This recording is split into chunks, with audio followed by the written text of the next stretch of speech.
آپ صلی اللہ علیہ وسلم کی 3 دعائیں. حضرت خباب بن ارت جو بدری صحابی ہیں، ایک رات نبی صلی اللہ علیہ وسلم کے ساتھ تھے. فرماتے ہیں کہ آپ تمام رات بیدار رہے، یعنی جاگتے رہے. یہ نسائی کے الفاظ ہیں. تاہم تمام رات سے مراد رات کا بیشتر حصہ ہے، کیونکہ دوسری روایات میں آپ کے ساری رات جاگنے کی نفی آئی ہے. تو ساری رات سے مراد یہاں مبالغے کے لیے کہا گیا ہے، مکمل ساری رات نہیں. ترمذی کے الفاظ میں ہے فَأَطَالَهَا، آپ نے لمبی نماز پڑھی. قرآن مجید نے بھی آپ کو ساری رات نہیں بلکہ رات کا کچھ حصہ قیام کرنے کا حکم دیا. قُمِ اللَّيْلَ إِلَّا قَلِيلًا نِصْفَهُ أَوِ انقُصْ مِنْهُ قَلِيلًا أَوْ زِدْ عَلَيْهِ وَرَتِّلِ الْقُرْآنَ تَرْتِيلًا. اگر مان بھی لیا جائے کہ آپ نے کسی وقت ساری رات قیام کیا تھا تو یہ بات آپ کے خصائص میں شمار ہوگی، ورنہ حقیقت وہی ہے جو حضرت عائشہ نے بتا دی، اور وہ فرماتی ہیں میں نہیں جانتی کہ اللہ کے نبی نے کبھی ایک رات میں سارا قرآن پڑھا ہو یا صبح تک ساری رات نماز پڑھی ہو، یعنی ایسا نہیں ہے. راوی کہتا ہے کہ میں عبداللہ بن عباس کے پاس گیا اور انہیں حضرت عائشہ کی حدیث سنائی تو انہوں نے اس کی تصدیق کی کہ ہاں ایسا ہی ہے. جب آپ صلی اللہ علیہ وسلم نے ایک ایسی خاتون دیکھی جو ساری رات سونے کی بجائے نماز پڑھتی تھی تو آپ نے اسے ڈانٹتے ہوئے فرمایا باز آ جاؤ، اتنا ہی عمل کرو جس پر ہمیشگی کی تمہیں طاقت ہو. اللہ اجر دیتے ہوئے نہیں اکتاتا، تم ہی اکتا جاؤ گے. اور ساری رات پڑھنے میں ایک اور نقصان کیا ہے کہ انسان تیز تیز پڑھتا ہے اور نہ ہی وقف کی جگہ وقف کرتا ہے اور نہ ہی کہیں دعا مانگتا ہے اور نہ ہی کہیں اللہ کا ذکر کرتا ہے اور نہ ہی اس کو سمجھتا ہے. تو اس لیے اس چیز کو ناپسندیدہ قرار دیا گیا، کیونکہ قرآن صرف پڑھنے کے لیے نہیں آیا، سمجھنے کے لیے بھی ہے. تو یہ بات کہ آپ تمام رات بیدار رہے، اس سے مراد کیا ہے؟ رات کا بڑا حصہ. اور اگر واقعی جاگے بھی تو کبھی ایک آدھ دفعہ، وہ آپ کے خصائص میں سے ہے. اور نوافل ادا کرتے رہے یہاں تک کہ صبح صادق ہو گئی. جب آپ نے سلام پھیرا، یعنی جب آپ نے نماز سے سلام پھیرا تو حضرت خباب نے عرض کیا یا رسول اللہ، میرے ماں باپ آپ پر قربان، آج رات جس طرح آپ نے نوافل پڑھے اس سے پہلے میں نے کبھی آپ کو اس طرح نماز ادا کرتے نہیں دیکھا. آپ نے فرمایا تم نے درست کہا، نماز ایسی عبادت ہے جس میں اللہ کے ساتھ اشتیاق یعنی شوق بڑھایا جاتا ہے، کیونکہ وہ اللہ اور بندے کے درمیان سرگوشیاں ہیں نا. بندہ اللہ سے سرگوشی کرتا ہے، اس وقت اللہ کے ساتھ تنہائی میں ملاقات کرتا ہے، سب کو چھوڑ کے اللہ کا بنتا ہے اور اس کے عذاب سے پناہ مانگی جاتی ہے. چنانچہ میں نے اللہ تعالیٰ سے 3 سوال کیے جن میں سے 2 قبول ہوئے. ایک سوال یہ کہ اللہ میری امت کو سابقہ امتوں کی طرح تباہ و برباد نہ کرے، اس کو اللہ نے قبول فرمایا. دوسرا سوال یہ کہ میری امت پر دشمنوں کو غلبہ حاصل نہ ہو، یہ بھی قبول کر لیا گیا. پھر میں نے سوال کیا امت محمدیہ میں اختلاف رونما نہ ہو، آپس میں نہ لڑیں، لیکن اسے قبول نہ کیا گیا. سابقہ امتوں کی طرح تباہ نہ ہو جیسے قوم عاد اور سمود تباہ ہوئے وغیرہ وغیرہ. تو مان لی گئی بات کہ ساری امت بیک وقت تباہ نہیں ہوگی. اور اسی طرح امت پر دشمنوں کو غلبہ حاصل نہ ہو، یعنی پوری امت بیک وقت غلبے میں نہ آئے، یہ بھی مان لی گئی. یعنی جزوی غلبے تو ہو سکتے ہیں لیکن کلی نہیں. لیکن یہ جو تیسری دعا ہے کہ ان میں اختلاف رونما نہ ہو، یہ نہیں مانی گئی. اب آپ کہیں گے پھر ہمارا کیا قصور؟ تو اس سے کیا اختلاف کا جواز نکلتا ہے؟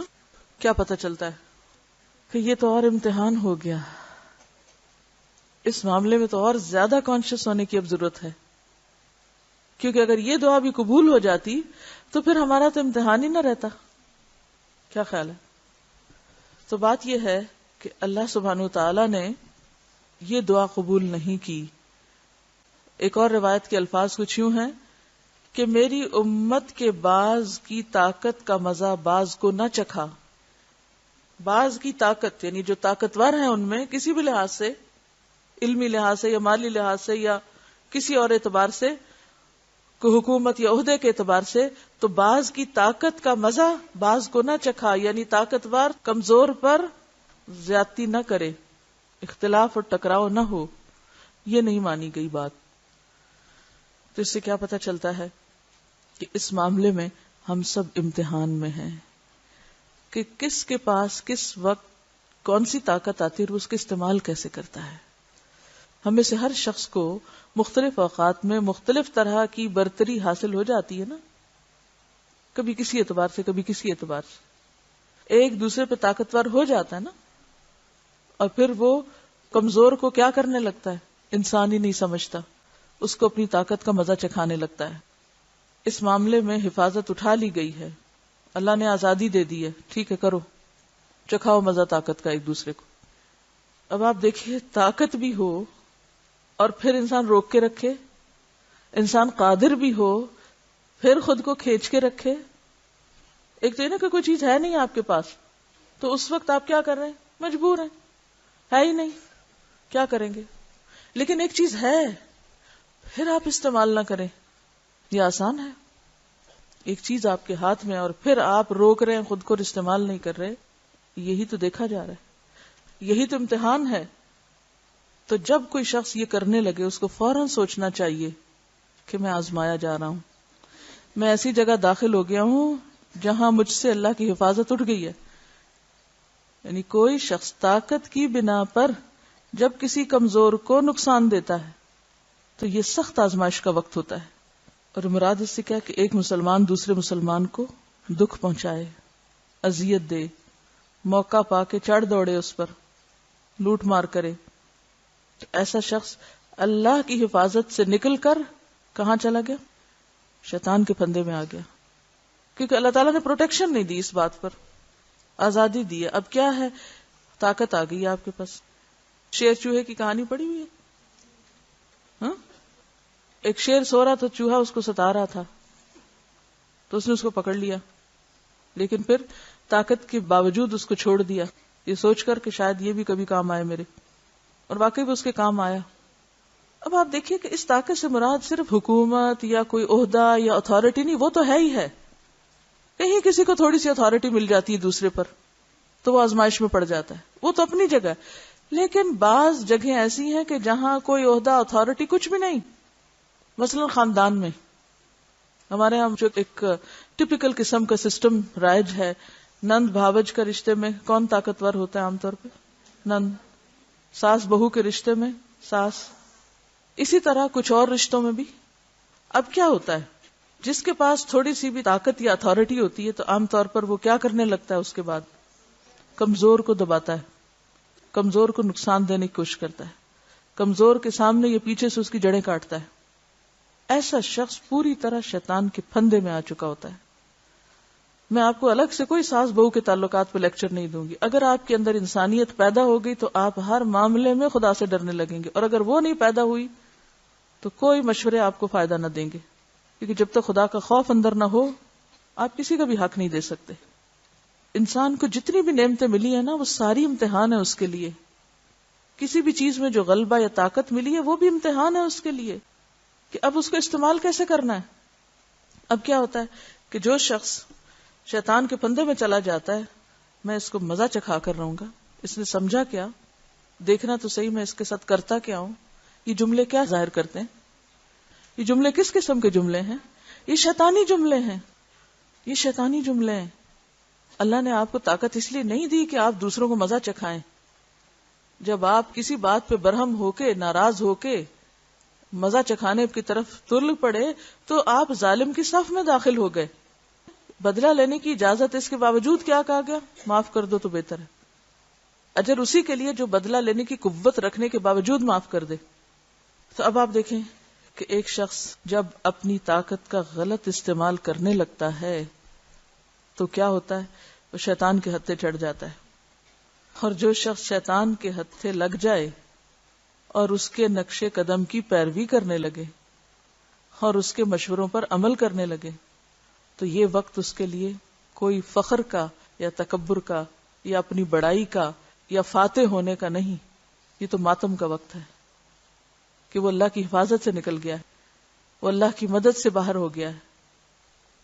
اپنے آپ کو اس جگہ رکھ کے دیکھیں کہ جب میرے پاس دوسرے کے مقابلے میں تھوڑی سی اتھارٹی آتی ہے، آپ میں سے کچھ گروپ انچارجز ہیں، کچھ روم انچارجز ہیں، کوئی کسی چیز کی اتھارٹی رکھتا ہے، کوئی کسی چیز کا ذمہ دار ہے، کسی کو کہیں مقرر کیا گیا ہے، کوئی استاد بنا بیٹھا ہے، کوئی کچھ، یہ سارے ہی طاقت کے مظاہرے ہیں نا.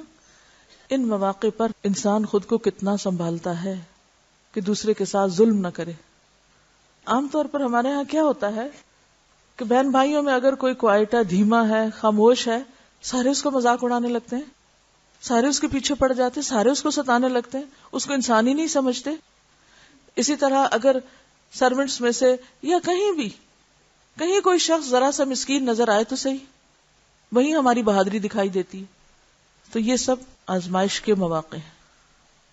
حتیٰ کہ جب ہمیں بعض اوقات دین کی تبلیغ کا شوق ہوتا ہے یا ہم کسی کے ساتھ کوئی بھلائی کرنے جاتے ہیں تو پھر اپنے کام کو اتنا بڑا بنا لیں گے، اپنے کام کو اتنی اہمیت دیں گے کہ باقی سارے ہمیں بیکار نظر آئیں گے، ان کو لان تان شروع کر دیں گے اور اس کو بھی خدمت دین کا نام دیں گے. آپ کو کیا معلوم کہ کون کس جگہ پر کیا کام کر رہا ہے. وہ امام غزالی کا واقعہ ہے شاید. وہ کہتے ہیں کہ میں اپنے والد کے ساتھ سفر پر تھا تو میں اٹھا اور تہجد کی نماز پڑھی. تو قافلے کے کچھ لوگ تھک کے سوئے ہوئے تھے تو انہوں نے تہجد نہیں پڑھے. تو میں نے اپنے والد سے کہا کہ یہ دیکھیں کتنے بدقسمت لوگ ہیں، قبولیت کا وقت اور یہ سو رہے ہیں. تو آپ کو یاد ہے والد نے کیا کہا تھا کہ کاش تم سوئے رہتے اور تہجد نہ پڑھتے. کیوں؟ اس لیے کہ انہوں نے تہجد تو نہیں پڑھے لیکن کسی کی برائی بھی نہیں کی، نیکی نہیں کمائی تو ایسا گناہ بھی نہیں کیا کہ جس سے عمل برباد ہو جائے.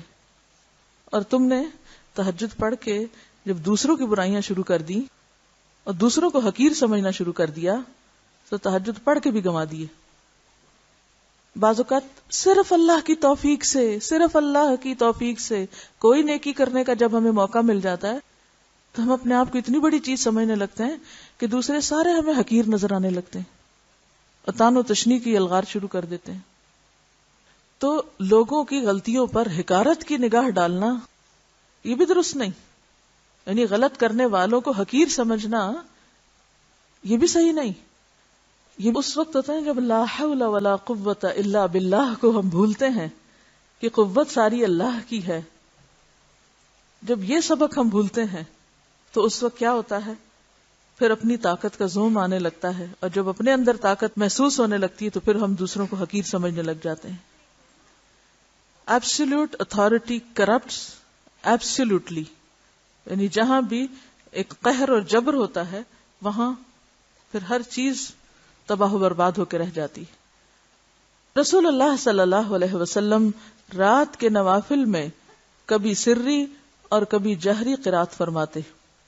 جب آپ صلی اللہ علیہ وسلم گھر میں نوافل ادا کرتے تو حجرے میں آپ کی قرات سنائی دیتی تھی. آپ صلی اللہ علیہ وسلم ایک رات باہر نکلے تو آپ نے دیکھا کہ حضرت ابو بکر آہستہ قرات سے نفل پڑھ رہے ہیں اور حضرت عمر نوافل میں اونچی آواز سے قرات کر رہے ہیں. جب وہ دونوں رسول اللہ صلی اللہ علیہ وسلم کی خدمت میں حاضر ہوئے تو آپ نے ابو بکر سے فرمایا، اے ابو بکر، رات میں تیرے پاس سے گزرا تو پست آواز سے نفل پڑھ رہا تھا. انہوں نے عرض کیا، یا رسول اللہ، جس اللہ سے میں سرگوشی کر رہا تھا اس تک میری آواز پہنچ رہی تھی. پھر آپ نے عمر رضی اللہ عنہ سے کہا کہ رات میں تیرے پاس سے گزرا تو اونچی آواز کے ساتھ نفل پڑھ رہا تھا. تو انہوں نے عرض کیا، یا رسول اللہ صلی اللہ علیہ وسلم، میں سوئے ہوں کو بیدار کرنا چاہتا تھا، اوروں کو بھی جگانا چاہتا تھا کہ وہ بھی تہجد پڑھیں، اور شیطان کو بھگانے کا ارادہ رکھتا تھا. اس پر آپ نے ابو بکر کو ذرا اونچی آواز سے اور عمر کو ذرا نیچی آواز سے پڑھنے کا حکم دیا، کیونکہ بہترین راستہ اعتدال کا راستہ ہے. وآخر دعوانا ان الحمد للہ رب العالمین. سبحانک اللہم وبحمدک، نشہد ان لا الہ الا انت، نستغفرک ونتوب الیک.